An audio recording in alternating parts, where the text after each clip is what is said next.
First of all, we can begin our session. Thank you so much. After a long time, to be honest, that I was so busy. So sorry about that. Again, we start to have our Litchclub with dear Muhammad Taha. And as we're talking about the session, for sure we're gonna have three, like a hierarchical session about we started from mythology, if I'm not wrong, that I just seen Mm. our messages and go through the Aristotle, and then we have a flashback to the literature, Latin literature, and then go to the epic heroic, and we go through to the contemporary one. Uh, and yes, I just distracted by Layla's the comment. It's fine, Mhm. totally. So today we started from the first session from our topics, and I started from the mythology to allegory. The floor is yours, Muhammad Taha. Thank you so much. Okay, thank you. So let's begin with this lovely topic of, literature. So if we really want to describe this meeting, it's about the evolution of literature from the beginning, or you can say Western literature, from the beginning of myth until the Victorian age. And as we said, we're gonna make it into three parts, and this first part is from myth to allegory. So it's from the ancient Greek until the time of the end of the Middle Ages. So as you've seen in this picture, you can see 9 women, which is a photo of the 9 muses, which is a myth that tells us the, the literary inspiration comes from. And these 9 muses are the ones that brought upon the early literatures, for example, the narrative epic, the lyrical, the poetry, for example, the art of dancing, the art of music. And they, allegorically speaking, they symbolize all the arts. So, what doesn't? Yeah. So our agenda begins with the Greek mythology.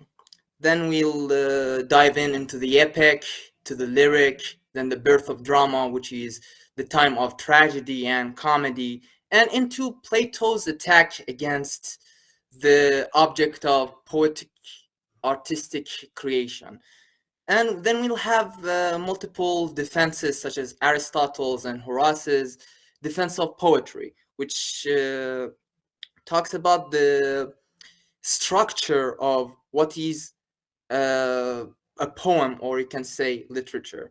So we're gonna have some discussions throughout time. It's gonna be philosophical. Sometimes it'd be about only literature, and sometimes it'd be only about the events happening in time, for example.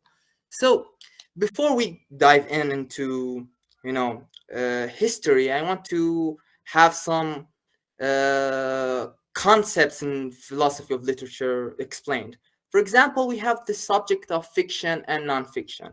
As we know this dichotomy of fiction and nonfiction means something, for example, true and something not true, or uh, for example, lies or falsehood. So this subject changes throughout time. For example, the Greeks had different conception of this concept, and the Romans and also the people living in the Middle Ages had different conception of this concepts. For example, we have the prose and verse. At the time of ancient Greek and ancient Rome, you can say that prose was the main device to write about the rhetoric, about the philosophy, history. So the subject of prose was non-fictional, as you can say the logos, which means logic. And we have the verse, which is the subject of all literary creations. For example, the narrative poetry, the lyric poetry, or the dramatic one. There are some certain changes throughout time about prose and verse. For example, as we said, in the ancient time, we had prose for nonfiction and verse for example, fiction. But this dichotomy changes throughout time. For example, in the medieval ages, at the end, we have the first prose romances, so we can say that we have literature that is written from with the form of prose. So we have another conception. It's called author, reader, and the text. It's a modern terms in philosophy of literature. What it distincts the elements of, for example, interpretation. So we have the author as the one who creates, is as we have it inside the classical thoughts. The author is a creator which imitates reality. And for example, the reader is someone that in the classical literature, reader has different conception. For example, it's equals audience, because at the time of the classical literature, we can see that all kinds of literature was performed in a way. For example, the epic was performed as a rhapsode, and the lyric poetry was performed with a lyre, and it was always in a stage. And as you know, dramatic poetry is like drama, so it's always linked to theater. And then we have the object of textuality, or the text, which also has been differently conceived throughout time. So, for example, at the time of the Middle Ages, we can see that all texts are inherently intertextual. For example, we have some certain canons, for example, the Arthurian legend, and we have all kind of texts kind of linking towards it, and does adapt some certain elements from that certain text. For example, the Arthurian legend created the romance and, for example, the knight quest genre, for example. So this conception does changes, and we have some certain view about these three concepts, for example, in literary theory. And as, for example, when we bring the author as the main meaning centered explanation, for example, we have romantic poetry, which is author centric, or we can say intentional or expressive. Then we have reader, as you heard inside of literary theory, reader oriented criticism. And both the reader and text come from one single post-structural thought. For example, we have the death of the author, the birth of the reader, and it just divides in two branches: the reader oriented, and, for example, in the text we have simples of formalism and structuralism. Then we have this certain genres, or you can say forms, because our object of discussion is forms. So we have three forms in ancient Greek: the dramatic poetry, the lyric poetry, and the narrative poetry.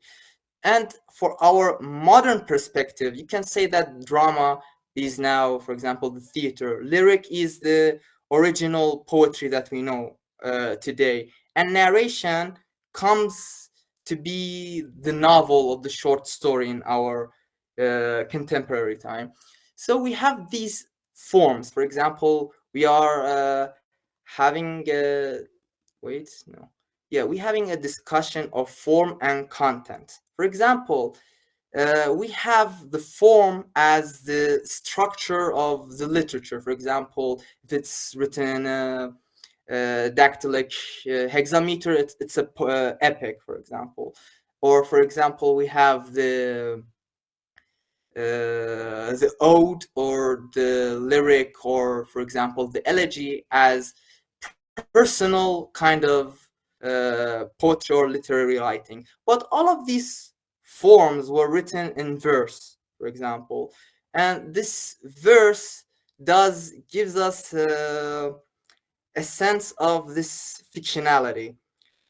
So let's dive into another subject which is also important inside Plato's dialogues, and it is literature does gives us three kinds of values: an ethical value, a cognitive value, and aesthetic value. An ethical value would mean that something, the content of the literature, or for example story, is maybe moral, immoral, or for example immoral.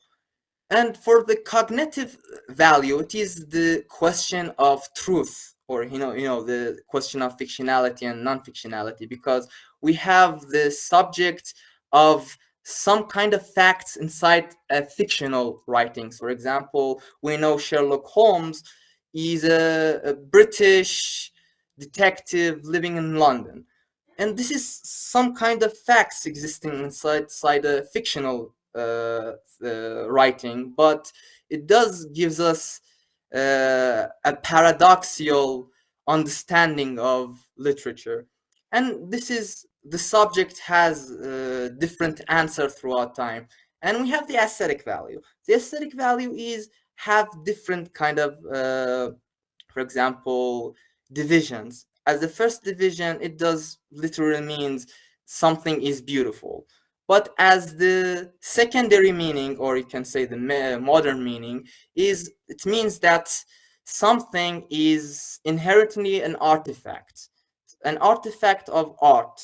So it does show some certain elements that is distinct from its truthfulness, or moralityness. Then let's begin with our original subject, the myth. As we know, the myth, it's has a meaning. The myth does continually it denotes as something as of a story. So a myth is a story or a tale, for example, a legend, a fable. We have different connotations for this word, but as we know, the myth is an object of story. So at the time of Greek, before the writings of Homer, Iliad, and the Odyssey, there were different uh, folk, what's it called? Folk understandings of the gods, for example, of the heroes. It was orally transmitted as rhapsodes, as some kinds of tellings between different people. But at the time of Hesiod and Homer, two of the greatest poets at the time of the classical age, or you can say the antiquity age, before the classical age, and these two written epic poems, you can say, and these epic poems does have what kind of some kind of understanding of the culture or identity of the Greek people. So the Greeks derived their identity from the works of Homer and Hesiod. Theogony by Hesiod is inherently this. It just tells the story of all of the world beginning from chaos, the void, and it gives birth to earth, the heavens, desire, and all kinds of primordial beings. And these primordial beings give birth to the Titans, and these Titans give birth ultimately to the Olympians. And we have different wars in this stages, for example, Titanomachia, Gigantomachia, two wars between the Olympians and the Titans, then Olympians and the Giants. And there is different sections of how the world was created. This whole story is summarized in the book called Mythology by Edith Hamilton. I think it's the first part. You can read it there if you don't want to read Theogony. And we have Homer, the greatest classical poet or Greek poet, for example. And these two works, the Iliad and the Odyssey, does gives us a real conception of what literature could be. For example, these two works always been part of the educational problem, educational program of the Greeks. And for example, we have the Trojan War that happens inside the Iliad, and the Greeks do trace the ancestry from the people who are returning to the Greek after the Trojan War. So we can say that the Greek derive their ancestry from Odysseus and the ones that came back to, for example, Greek and create Greek, because at that time there was no Greece, uh, and thus gives us a lot of uh, structures for the future artistic creations.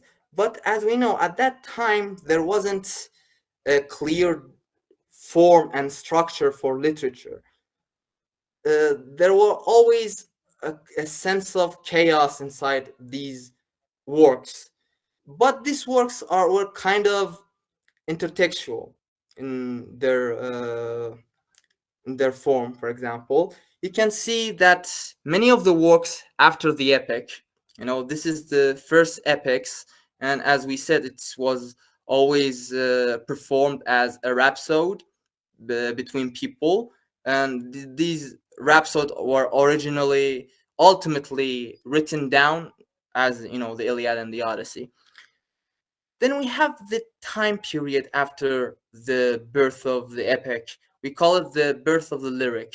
And we have multiple artists or authors, or you can say poets, that created this genre. For example, Archilochus of Paros was the first personal poet. He was the first lyric poet also, and he wrote in with the lyre, for example, because the lyric is derived from the lyre. Sappho of Lesbos was the first woman poet, and she does she's shown as one of the patrons and the forerunners of the lyric poetry, and we have multiple other poems about her after this time. And then we have Pindar, and he's the one who created the ode. Then we have the Old Ode by Pindar, and we have the Roman Ode, which is derived from the Pindarian lyric, which we call it the Horatian ode. Then we have the time period of the birth of drama. Drama does begin with a structure of a monologue. There is one actor, and he speaks, the only one speaks in a stage. But the evolution that makes drama so important in classical literature was becoming a dialogue. And how did it become a dialogue? Is by adding the second actor. And the one who added the second actor was Aeschylus. He's the father of tragedy, and his works are also inherently intertextual, because as we've seen, his first tragedy, called Agamemnon, is about the king that went to Troy fighting the Trojans, and it is about after him. It's about him going back home to Greece. Then he gets killed by his wife Clementra, because before going to the Troy, beginning the Trojan War, he sacrificed his own daughter. And this act made his wife kill him when he comes back after the war. And then we have the libation bearers. It is the continuation of that story where Orestes, I think, Orestes comes back, and he sees that his mother killed his father. Then he also, with his sister Electra, kills their mother and her lover. So these kind of actions, as we seen in our modern understanding, it's highly unethical. Why? Because we can see in these works, you can see that a father kills his own daughter, then a wife kills her own husband, then we see children killing their own parents. So it's entirely immoral. And this is one of the subjects, or you can say one of the attacks that Plato has argued about inside this subject of tragedy. And at the end, we have the Eumenides and tease about the punishment of Orestes. And we have the other tragedian we call Sophocles. He came after him and he added the third actor, which created a sense of tension and conflict inside tragedy. So we have the most famous work called Oedipus Rex, and it is a work which shows this tragic flaw people can have, especially people who are noble, such as Oedipus. Then we have the other stories which also do connect with other works, such as Antigone and Electra and Ajax. Ajax being a hero inside the Trojan War, Electra being the daughter of Agamemnon, and Antigone, I think, was the daughter of Oedipus. Then we have the last one, with the famous three tragedians, Euripides, and he has other works such as the Medea, the Bacchae, which is also shows what the tragedies, or you can say drama, is derived from. The tragedy and the drama is derived from Dionysian what are called festivals, and it was performed. People came to be, and it was all about the glorification of the gods. Then we have all other different works, and we are not entitled to speak about them because we want to go into the Middle Ages. We have the sense of comedy, because after tragedy came to be and the tragedians complicated the drama, and then we have a lot of control over the actors and the tensions and the plot. We had something called comedy, and comedy has a sense of difference with, for example, tragedy, where comedy does have people that are you can say actors or characters that function as people lower than us, which are the lower social group. And we have the tragedy, which is about nobility, about people that are greater than us, people that can be known as, tragic heroes. Aristophanes is one of the first satirists, and he tried to, for example, attack politicians. For example, even Socrates at that time period. Socrates? No, not Socrates. Socrates haven't came into this period. Some politicians inside Athens, they use comedy. It's like our modern word of dissing. We have dissing inside rapping, for example, at the time of the modern music. At that time, we had the act of satire. Then there we had some early prose and philosophers which wrote in prose, for example, such as Herodotus, which is the father of history, and Thucydides, which is also a historian, I think. Yeah, and we had the pre-Socratic philosophers, which were kind of people that change our cognition of reality. Then we begin with our attack about poetry. Plato was kind of a person that was already has a sense of poetic spirit. He was already trained to be a poet before becoming a philosopher. That's why he had a kind of a oscillation about his usage or the functions of poetry. This man had two kind of concepts about poetry. one is related to the theory of forms, the other one is about the theory of imitation. Yeah, I know. Plato was against, literature, but he has some certain philosophy about it. He wasn't entirely against literature. He had some sense of oscillation between it. We're gonna talk about it. So we have the Republic, which is a kind of a utopian work. For example, it is a place where people live alongside each other, and there is a sense of rules, and there is a sense of democracy. And in this republic, he believed that poets don't have any place in it. Why? So he believed art, or you can say all kind of artistic creations, are a form of mimesis, or you can say imitation. So what does he mean by imitation? He had a philosophy called the allegory of caves and the world of forms.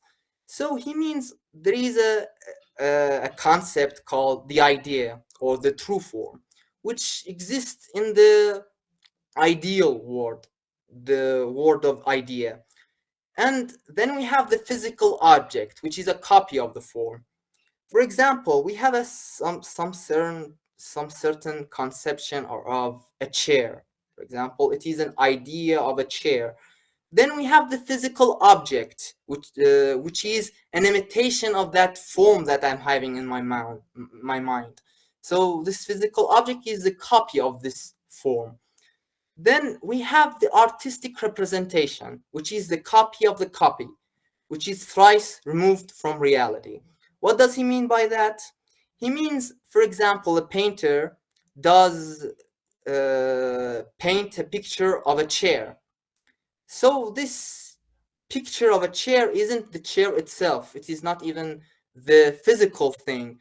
It is something very removed from this reality, from this idea of a chair. So this sense of understanding is kind of structuralist, for example.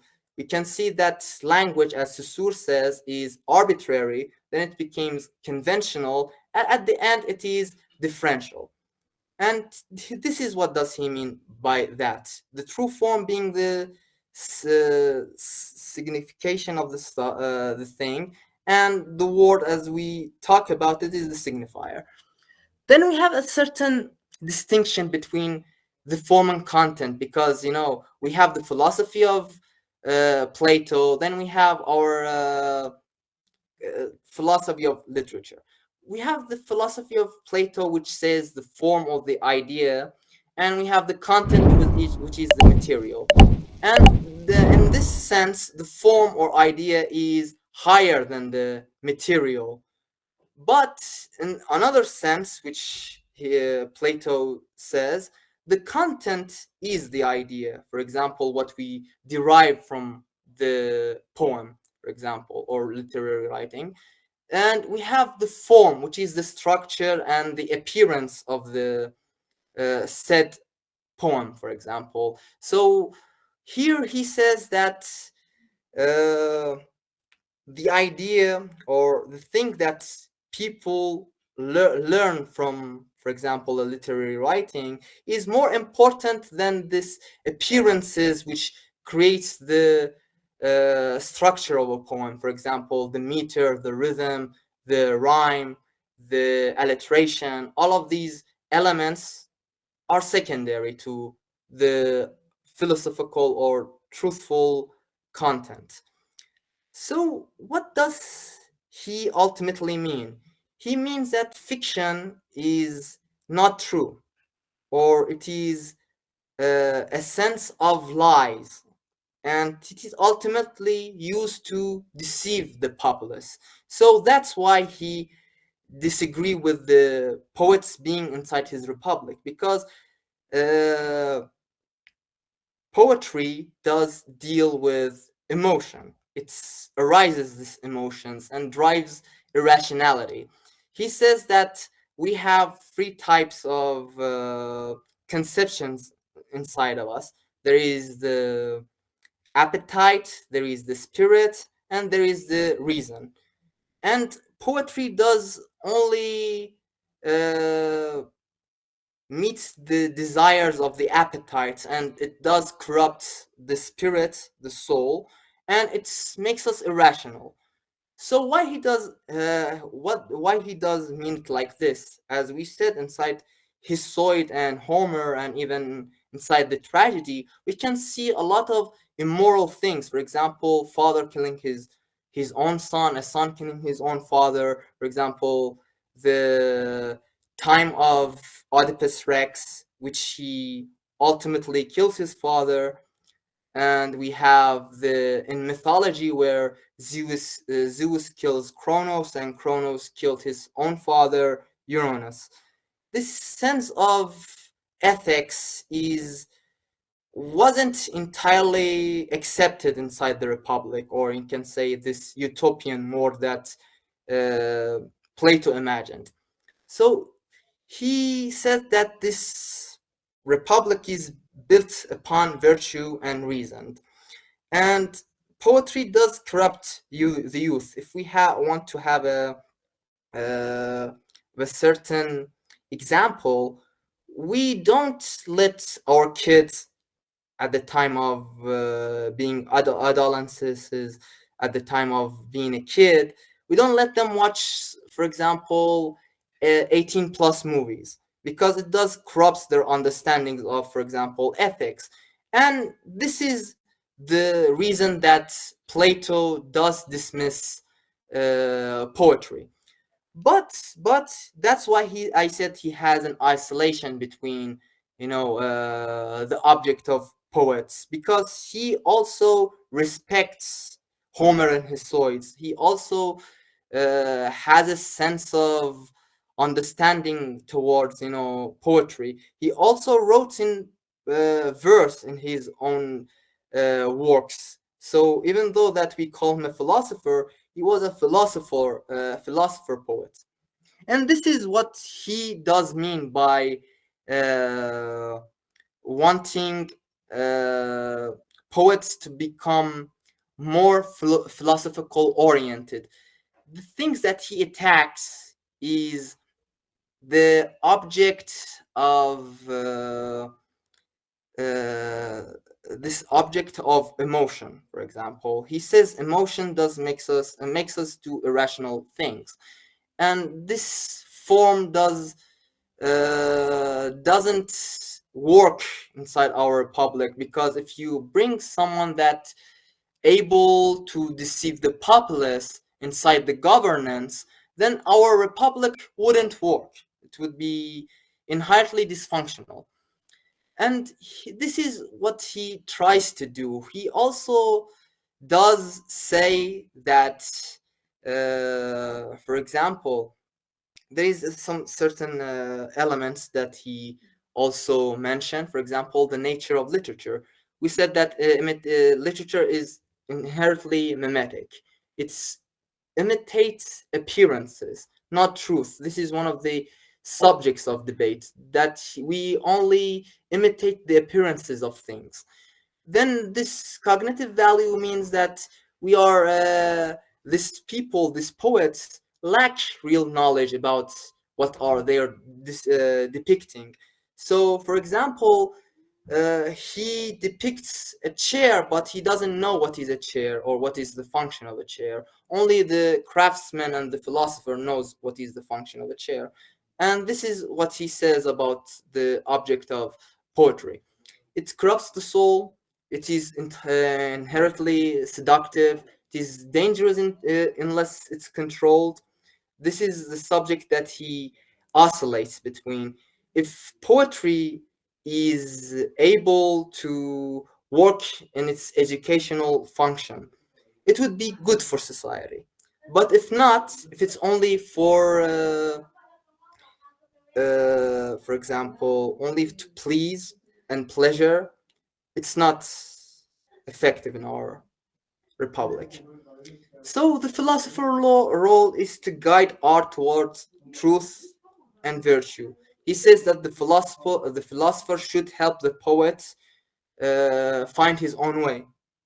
and he ultimately wants the poet to be one that unites the inspirational feature of poetry and the rational knowledge. Then we have different treatises, side history. As you said, at the end of, for example, Plato's discussion, he said if someone can use verse and poetry to write a defense, an eloquent defense, that proves to me that poetry is good, then I'm all ears. And people do that. For example, the first one is Poetics by Aristotle, and he's the student of Plato himself, and he wrote Poetics, or what we call the study of poetic writing, an object. So there is a certain genre called defenses of poetry. We have Ars Poetica after Aristotle. We have On the Sublime by Longinus. We have the Defense of Poesy by Philip Sidney inside the Renaissance. And we have the Defense of Poetry by Shelley in the New Classical Age. No, in the Romantic Age. My bad. So we have Aristotle as the main literary thinker. He was a philosopher, and he was a person that had a positive opinion about poetry compared to his teacher, Plato. So he does create a sort of distinction between the poet, the philosopher, and the historian. All of these work with with form. They work with verse and prose. They write literature. Well, but what does makes them distinct? The poet, as Aristotle says, is better suited to discuss, for example, historical events, because he presents them in a better artistic sense, and he's can be better than the philosopher when he talks about the abstract ideas. For example, in a literature, we have two kinds of themes. There is the topical or a particular theme inside of a story. Then we have the universal themes, which deals with philosophy, for example. And for example, we have Oedipus Rex, and the universal theme is determinism. We cannot fight fate, for example. What it sits upon us, we're not able to, fight.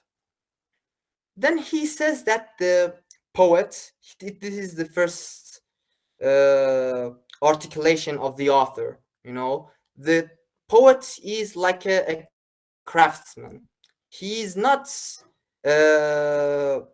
inherently, for example, influenced by the muses, because Plato says that the authors or the poet is someone that is influenced by the muses with inspiration, divine inspiration, and he is having this subject of madness. So poets are mad. But Aristotle says that no, the poet is an artist. He uses technique, craft to create a form that puts some sort of content inside of it, and there is a sense of unity between all of the fragments of this whole artifact. Then we have some certain recognition. Aristotle does says art is inherently mimetic, like Plato, but is mimetic as it represents the human actions. Plato says that imitation is a form of imitating reality, or the things that is thrice removed from reality. But Plato has a certain distinction, because this is the first structuring of literature. We didn't have any structure of literature. This is why Plato attacked poetry, because it didn't have any sense of order. It was always chaos. There is no sense of rules. There is no sense of articulation. There is no sense of unity. But in this time period, Aristotle creates this sense of rules. So it is said that imitation is natural. All men imitate reality. This is how we learn everything from childhood. And this is inherently something common. But the poet, as being a craftsman, does usually do it better. And the Poetics, the work by Aristotle, it's divided in this different section. He begins by defining what is poetry. He says what is the nature and function of tragedy, elements of tragedy, structure of plot, the style and diction, epic versus tragedy. But this subject is only part of the book 1 of the poetic series. The book 2, which talks about comedy, is already lost in time. You can say it's already destroyed. And we don't have the subject of comedy inside poetics. That's why when you read poetics, it's always talking about tragedy. So what kind of mimesis or what kind of imitation what do we have inside poetry? We have the objects being imitated. For example, people. They can be noble or, for example, being common. The means of imitations are different. For example, the use of language. For example, how we said language means prose and verse. The rhythm, melody, as music being part of the performance. And we have the mode, the mood, or you can say the manner of representation, which can be narrative or it is a sense of action, like performed in a stage like theater. So this kind of difference between mimesis creates this genres, or you can say forms of poetry. The epic, being a narrative verse, uses the language of prose and uses the language of verse, and being a narrative sense of distinction. The tragedy being acted upon, the comedy has the element of ridicule, and the lyric being rhythmic, musical, and sense of personality, not personality, personal, as being. So in poetic sense, or you can say Aristotelian sense, when he says tragedy is an imitation of an action which is serious, he means that plot, what happens, it means more than what the character, let me rephrase it. It means that the happenings inside of a story are more important than the characters, the people these events happen to. So the plot is important. The imitation is about action. It's not about the people. So when he creates this distinction that says that it should be serious and complete, he means that it has a certain taste, because the comedy is a form of being not serious, but the tragedy is serious, the same as the epic. Epic has this same element with the tragedy being a serious action. Being complete means that the action starts from the beginning. There is a beginning, a middle, and there is an end.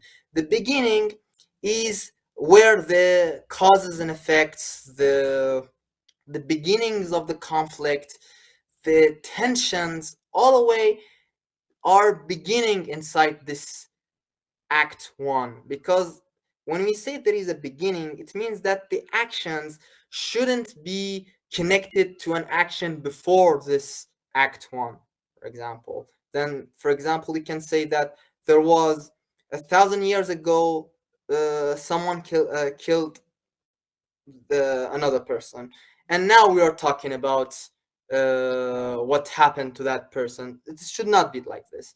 It should be connected to a story that is narratively written. So when we say having a certain magnitude, we mean that the style and no, not the, it doesn't mean like this. It means that there is a sense of unity between, the action, the time, and the place. The time means that all kinds of actions happening in a play shouldn't it always happen inside a 24 hours period. It shouldn't happen as something in few months, because the action only happens in a short moment. And we have the place. You cannot say that the action is happening inside, Greece, and then the next scene you can see it inside Rome. It shouldn't be like this. There is a sense of unity. Then we have some certain embellishment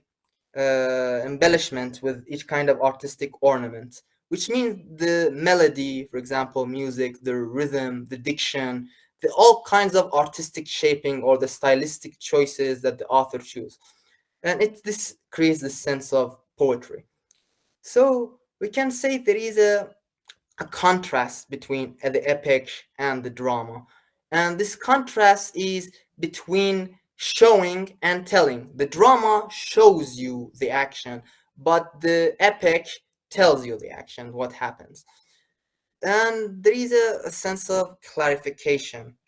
The catharsis happens, and you have a sense of pity and fear, and there is a sense of purging these emotions. There is a need for an action that makes you purge this pity and fear at the end of the poem, for example.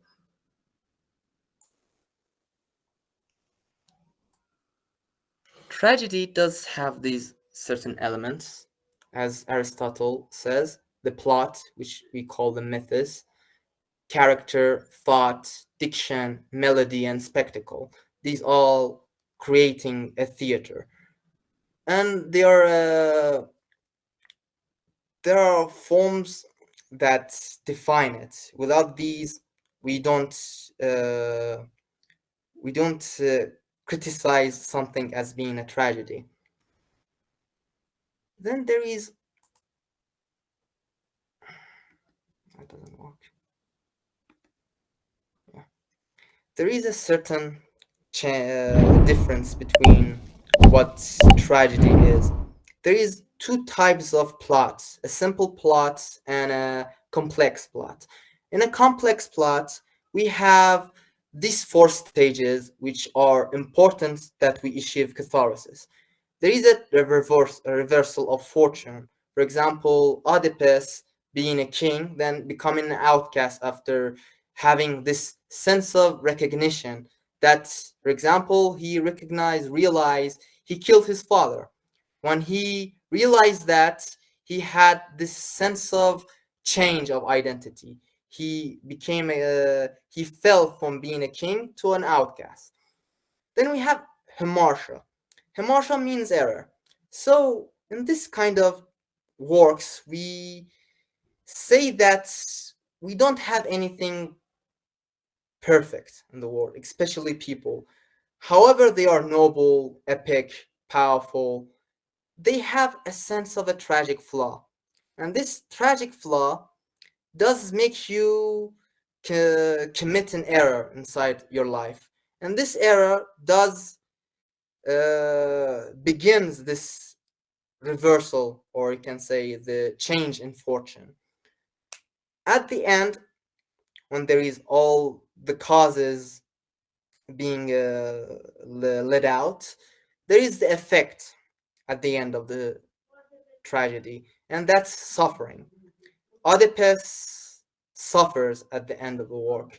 He blinds himself with a knife because he has this sense of being blinded before Now after he blinded himself, it becomes paradoxical, and now he sees better. And this is sense of truth and lies, or you can say truth and fiction about understanding. Yeah, this is a pity. So we have this. I'm sorry, I don't want to interrupt you, Muhammad Taha, but can you please let me know how much time you need? Well, let me see what time it is. I cannot see what time it is right now. It's okay, we have just like 5 minutes, it's fine, but I want to know that if... Oh, yeah. So I think there is a lot of things left because I'm still in ancient, but I'll skip all of them because we have this sense. Yeah. No, I don't want you to skip, To be honest, yes, this is the problem of time because we have a we lot of can things to say. go through it for the... We can go through it for the next session, but in a general, do you want to have like a because we have for sure like 3 or 4 session again. It's totally fine, but because we are out of time, you can just generally talking about what we're gonna talk and also about the next session. Is it okay? Yes, okay. So we'll just have a certain, summarizing for what we're going to talk about in the next sessions. We have these parts about, the Hellenistic period, some parts about the time of Alexander, the early Roman poets. Then we're gonna start with the Augustan age, speak about Virgil and Ovid, start with the acts of decorum, classical, our understanding of Horace, which also does give us a sense of what is new classic at the 18th century. And this is a map of, can say, the Roman Empire, which it is as the last of our subject of classical, because at that time we have Britannia, then we'll start the Middle Ages, and but if we don't have time, we can put it Yeah, next for session. sure, because I don't want to skip them. To be honest, I want to continue it for sure for the next session, to be honest. By the way, till now, thank you so much. It was really fantastic. And also thank you to the other, our audience and our friends for sure. I want to switch to Persian to talk a little bit about something. دوستان حالا عزیزانی که اینجا هستن قطعا بچه هستن که همچنان ما رو فالو میکنن و دنبال دارن. بسیار باعث افتخار قطعا برای همه ماها و ولی خب یک انتقادی حالا شکل گرفت داخل گروه و کانال. من دوست داشتم اینجا یک کوچولو بهش اشاره کنم از بابت اینی که لیچ کلاب عملا مال شماست و هیچ چیزی نداره. همونجوری که میبینید قطعا میایم اینجا لذت میبریم، هممون نشسته گفتگوه. هیچ کدوممون هم پرفکت نیستیم. دوست دارم مثل محمد طاهای عزیز خودتون بیاین پیشنهاد بدین، اینجا یاد میگیریم، همه کنار هم استفاده میکنیم و قطعا خود لیچ کلاب میتونه یک تریبونی باشه برای شماها، چه اگر دوست دارید مطالبی رو اصلا با دوستاتون به اشتراک بذارید، چه یک تمرینی باشه برای ارائه های کلاسیتون، یعنی که اصلا ببینید جو نشسته ادبی به چه شکله که ما قطعا خوشحال میشیم و استقبال میکنیم. ولی خب من یه کوچولو دوست دارم که حداقل تو این مسیری که داریم پیش میریم، قطعا همونطور که میدونید من اینجا الان 2 ساعت و نیم باهاتون اختلاف تایم دارم. مسائلی که خب دغدغه‌هایی که اینجا هست قطعا با ایران متفاوته و تمام اینها، اما همچنان داریم لیترچر لند رو سرپا نگه میداریم. کمک حال باشید. یعنی من احساس میکنم بعضی از دوستان خیلی ریزبینانه دارن نگاه میکنن که یک عیب و ایرادی پیدا بشه و یک تارگت بزنن. من خیلی دوست دارم که بیاین صحبت کنیم انتقادانه. قطعا هممون توی حوزه ادبیاتیم، دوست داریم که نقد بشیم، صحبت کنیم با پروف. ولی خب فکر میکنم راه و روش قشنگتری هم براش هست. در حال نمیخوام وقتتون رو بیشتر بگیرم. مرسی که تا اینجا همراهمون بودید. قطعا قراره طی چند هفته اخیر همراه محمد طاهای عزیز باشیم و مطالب جذابش. امیدوارم که استفاده کنید. پیشنهادی، سخنی، انتقادی هرچی بود حتما بهم بگید و مرسی از همگی. ممنونم محمد طاها جان. خسته نباشید. It was my honor. It was our pleasure, for Yeah. sure. An honor is all mine. Yeah. So Thank you. Thank you, goodbye, Mohammed. everyone. See you Thank all you. next week. See you all for sure. Thank you. Bye-bye. Have a good night.